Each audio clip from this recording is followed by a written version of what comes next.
Attention, punchline, uppercut dans la tête de Lionel Messi. Tony Yoka, le boxeur français, a littéralement détruit Léo Messi.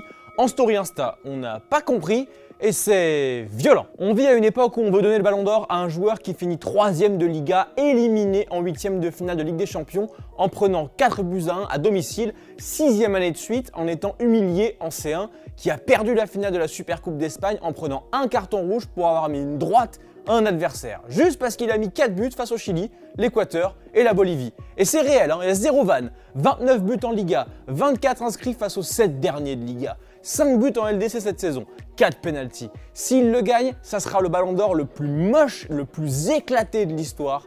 Gagner le ballon d'or avec une saison aussi mauvaise, marquer des buts qui n'ont rien fait gagner à ton équipe, 0 but face au Real Madrid depuis 4 ans, 0 but face à l'Atlético de Madrid, 0 face au grand club, rien. Merci Eibar, Osasuna et Retafe. Bah vas-y, t'avais qu'à faire une référence au Pessi pendant qu'on y est. Bon alors, il a le droit de pas aimer Messi, par contre, dire des c'est moyen. Et ça, le site de référencement statistique du football Opta l'a bien compris et l'a gentiment envoyé dans les cordes. Lionel Messi a inscrit 30 buts en Liga la saison passée, dont 11 face aux 7 dernières équipes du classement. Ouch. Il n'y a pas qu'Opta qui est tombé sur le boxeur français, Internet aussi, comme Neymar dans une surface de réparation, avec perte et fracas. Tony Yoka qui reproche à Messi de marquer contre Retafe alors que lui il affronte des boxeurs qui sortent tout droit du supermarché du coin. Et ça, c'est qu'un des nombreux messages postés pour contrer, parer le sportif français. Bah oui, mais il sort des stats douteuses et une méconnaissance de la réalité du football, car finalement, tous les prétendants au Ballon d'Or ont des bémols aussi dans leur saison. Kylian Mbappé est sorti en 8ème de l'Euro et pas champion. Même chose pour CR7. Erling Haaland, bon individuellement, mais une Coupe d'Allemagne, c'est pas non plus terrible, voire même assez. Peut-être Jorginho à la rigueur, oui. Mais bon, Andrés Iniesta, Xavi ou Arjen Robben peuvent en parler. Faire une belle saison, Tony, ça suffit pas forcément pour gagner le Ballon d'Or. Bon, Léo par contre, ça l'a pas perturbé. Il a posté une story tranquille d'Antonella en train de faire son workout. Traduction, je comprends pas ta langue et je m'en bats les reins. Bon, on va parler de Neymar et du Barça. Calme-toi, il reste à Paris, il est bien. C'est quand même le seul club qui le laisse jouer au poker jusqu'à 5 du mat. Il est tranquille, le Ney. Mais il a enfin réglé ses soucis avec le FC Barcelone. Le club et le joueur ont signé un accord transactionnel afin de mettre fin aux actions de justice en cours des deux côtés. Cet accord extrajudiciaire et amiable concerne les différents litiges en cours avec le joueur Neymar da Silva Santos Jr. et met un terme à 3 plaintes au prud'homme et une procédure civile. Bon alors, petit rappel des faits et des problèmes quand même. En gros, juste avant de rejoindre le PSG et de faire cracher 222 millions d'euros à Nasser, Neymar avait tranquillement re-signé au Barça, d'où le fameux Sequeda très serein de Gérard Piqué à l'époque. Mauvaise idée. Et Neymar avait négocié une prime à la signature qui était assez coquette, d'une valeur de 64,4 millions d'euros. Et c'est pas moi qui le dis, c'est dans le rapport d'audience civile. Faut suivre un peu. Le Barça avait fait un premier versement de 20,7 millions d'euros, mais avait arrêté les versements suite au départ du Brésilien. Bah oui, il avait mauvaise. Neymar les avait donc attaqués en justice et avait été débouté en juin 2019, le tribunal de Barcelone ayant jugé que Neymar n'avait plus vraiment le droit à cette somme. Bref, appel contre appel, t'as volé mon goûter, gna gna gna, le truc s'enlisait et 4 ans après, tout le monde s'est un peu dit bon, et si on arrêtait les conneries, est-ce qu'on s'arrangerait pas entre nous? Du coup, les termes de l'accord ne sont pas vraiment connus, mais voilà la fin d'une guerre financière de presque 4 ans entre Neymar et le Barça, et Neymar de toute façon n'aurait pas pu la gagner. Bah oui, de toute façon le Barça a plus de thunes, tu tombes pas un chauve. Il n'y a pas que CR7 qui s'achète des bons apparts et des maisons de malades, non, et l'auteur de la merveille immobilière du jour s'appelle Alexis Sanchez. Le joueur de l'Inter Milan va peut-être devenir un joueur de l'Inter Miami, qui sait, au vu de l'appart de malade qu'il s'est acheté sur le toit du Ritz-Carlton en banlieue de la plus grande ville de Floride, Miami, t'as capté. Et le pire, c'est que c'est même pas si cher que ça. Toute insolence, bien sûr, regardez, puisque l'appart vaut 2,4 millions d'euros. C'est juste le prix d'un studio à Paris, donc ça va. Bon, par contre, il est vraiment incroyable le truc. Situé sur les Sunny Isle Beach, il fait partie d'une grande résidence Ritz-Carlton avec piscine privée au 33e étage, un restaurant, un centre de fitness, de bien-être, spa, tout ça dans l'immeuble directement. C'est un EHPAD de qualité pour une pré-retraite. Une sorte de vie à l'hôtel finalement. Tout ça avec une vue bien sûr imprenable sur l'océan Atlantique. Ça fait plaisir. Et comme on te l'a dit, ça a forcément alimenté les rumeurs sur un possible transfert du Chilien du côté de Miami et du club de David Beckham. Il faut dire qu'à 32 ans, il joue toujours avec les Nerazzurri, mais il est plus aussi efficace qu'à l'époque de son prime, que ce soit à Arsenal ou à Barcelone. Les stats sont pas folles. La saison dernière, c'est 7 buts, 4 passes décisives en 38 matchs. La saison d'avant, c'est 4 buts, 9 passes décisives. Et globalement, depuis son transfert à United, il a un petit peu disparu des radars des grands clubs européens. Alors, une petite pré-retraite dorée à Miami avec des stars, un bon salaire et un appart pareil, ça serait pas délirant pour le Chilien. Affaire à suivre. Et ben voilà, la quotidienne c'est terminé pour aujourd'hui. On se retrouve dès demain pour encore plein d'informations. Ce sera Colin qui sera là pour vous. D'ici là, prenez soin de vous. Le petit like, ça fait plaisir. Salut à tous et vive le foot.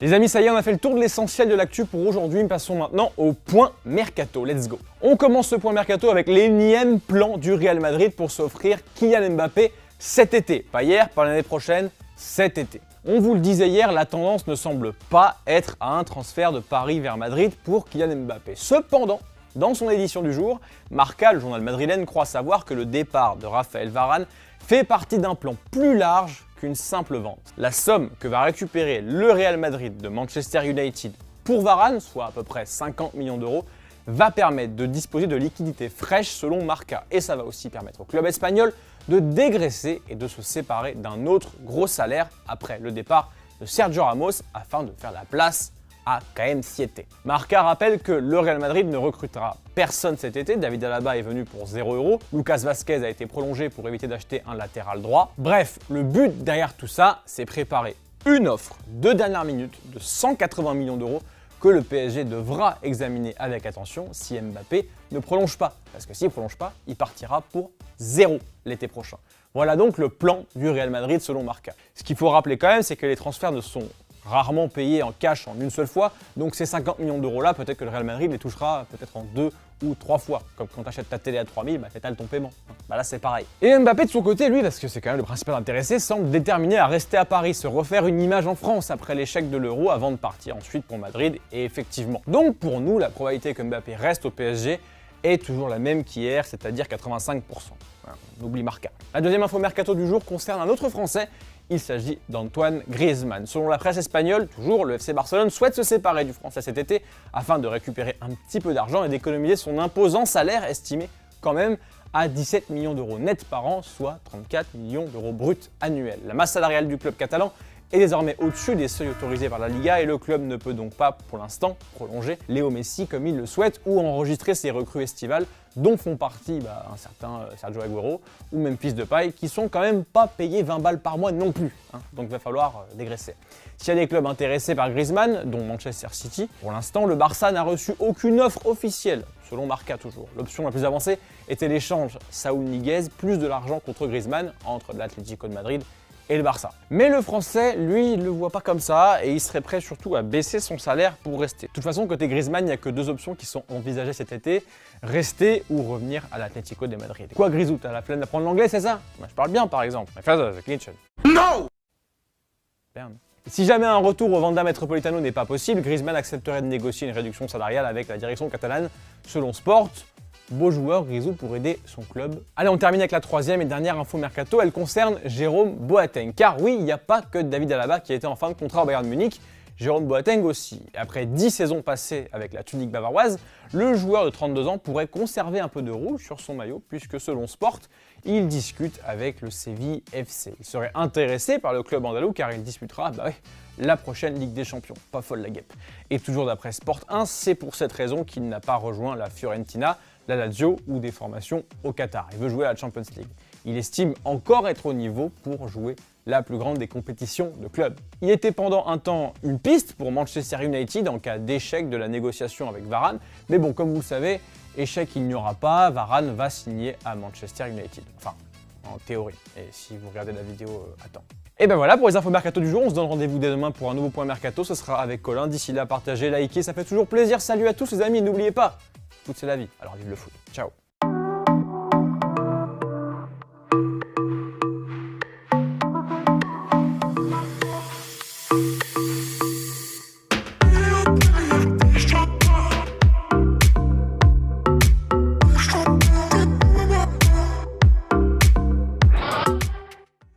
Attention, punchline, uppercut dans la tête de Lionel Messi. Tony Yoka, le boxeur français, a littéralement détruit Léo Messi. En story Insta, on n'a pas compris et c'est violent. On vit à une époque où on veut donner le ballon d'or à un joueur qui finit 3e de Liga, éliminé en 8e de finale de Ligue des Champions en prenant 4 buts à 1 à domicile, 6e année de suite en étant humilié en C1, qui a perdu la finale de la Supercoupe d'Espagne en prenant un carton rouge pour avoir mis une droite à un adversaire, juste parce qu'il a mis 4 buts face au Chili, l'Équateur et la Bolivie. Et c'est réel, il y a 0 vanne, 29 buts en Liga, 24 inscrits face aux 7 derniers de Liga, 5 buts en LDC cette saison, 4 pénaltys. S'il le gagne, ça sera le ballon d'or le plus moche, le plus éclaté de l'histoire. Gagner le ballon d'or avec une saison aussi mauvaise, marquer des buts qui n'ont rien fait gagner à ton équipe, 0 but face au Real Madrid depuis 4 ans, 0 but face à l'Atlético de Madrid, 0 face au grand club, rien. Merci Eibar, Osasuna et Retafe. Bah vas-y, t'avais qu'à faire une référence au Pessi pendant qu'on y est. Bon alors, il a le droit de pas aimer Messi, par contre, dire des c'est moyen. Et ça, le site de référencement statistique du football, Opta, l'a bien compris et l'a gentiment envoyé dans les cordes. Lionel Messi a inscrit 30 buts en Liga la saison passée, dont 11 face aux 7 dernières équipes du classement. Ouch. Il n'y a pas qu'Opta qui est tombé sur le boxeur français, Internet aussi, comme Neymar dans une surface de réparation, avec perte et fracas. Tony Yoka qui reproche à Messi de marquer contre Retafe alors que lui il affronte des boxeurs qui sortent tout droit du supermarché du coin. Et ça, c'est qu'un des nombreux messages postés pour contrer ou parer le sportif français. Bah oui, mais il sort des stats douteuses et une méconnaissance de la réalité du football, car finalement, tous les prétendants au Ballon d'Or ont des bémols aussi dans leur saison. Kylian Mbappé est sorti en 8e de l'Euro et pas champion. Même chose pour CR7. Erling Haaland, bon individuellement, mais une Coupe d'Allemagne, c'est pas non plus terrible, voire même assez. Peut-être Jorginho à la rigueur, oui. Mais bon, Andrés Iniesta, Xavi ou Arjen Robben peuvent en parler. Faire une belle saison, Tony, ça suffit pas forcément pour gagner le Ballon d'Or. Bon, Léo, par contre, ça l'a pas perturbé. Il a posté une story tranquille d'Antonella en train de faire son workout. Traduction, je comprends pas ta langue et je m'en bats les reins. Bon, on va parler de Neymar et du Barça. Calme-toi, il reste à Paris, il est bien. C'est quand même le seul club qui le laisse jouer au poker jusqu'à 5 du mat. Il est tranquille, le Ney. Mais il a enfin réglé ses soucis avec le FC Barcelone. Le club et le joueur ont signé un accord transactionnel afin de mettre fin aux actions de justice en cours des deux côtés. Cet accord extrajudiciaire et amiable concerne les différents litiges en cours avec le joueur Neymar da Silva Santos Jr.